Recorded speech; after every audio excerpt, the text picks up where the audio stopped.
satisfying was that to, escape some early trouble and then get through 6? Yeah, it's the past few outings has been hit or miss, and been really working on the mental side of it. Thinking about those situations before they actually happen, and I obviously wasn't expecting in the first inning, but I was just saying here it goes. You just need a double play here. It's okay if one scores. You have the best offense in the game, and things I got out of it. Was that just sort of the mindset, just like, all right, like here I am in the jam, let's see what happens? Yeah, it was surprising, coming out of the gate. They hit my, flag all night. They put the ball in play pretty hard.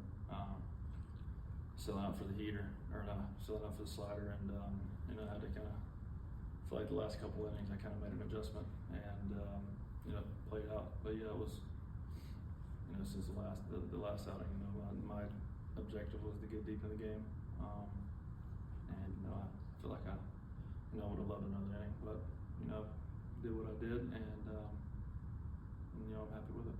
You said best offense in the game. What does that do for your headspace? Just like you kind of get into a jam, but mentally, where do you stay when you believe that you really do have the best offense? Yeah, I'm obviously not thinking that out there, but it's nice to know you got this offense that is going to put up some runs, and if you give it 1 or 2, even 3, there's a very, very high chance that they're going to score that or more.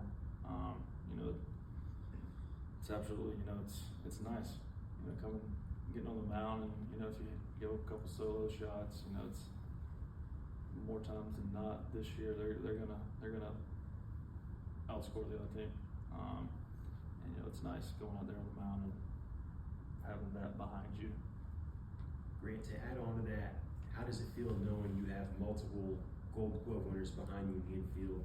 Does it impact how you approach each pitch, each at bat, whatnot?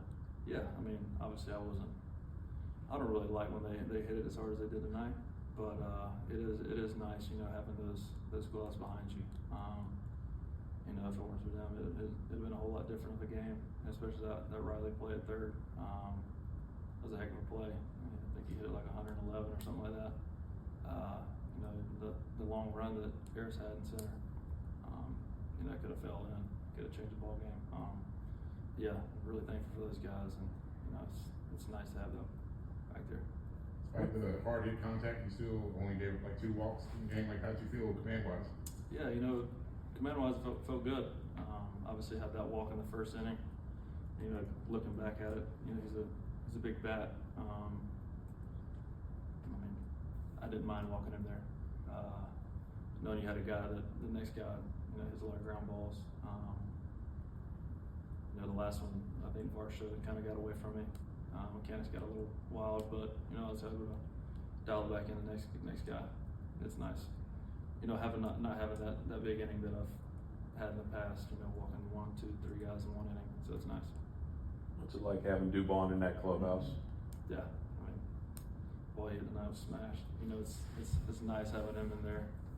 He's a character, great teammate, great guy, and he just adds so much to the clubhouse. How about how crazy is it that he just keeps delivering with 2 outs or with runners on, scoring position, whatever? Yeah, and I don't think anything gets to him. He's focused on one thing, and that's to drive the ball to the gaps. And it's really nice having that, and having him, come up big for us. So yeah, it's awesome for him and how he's producing this year. All right, thanks, Grant. Thank you.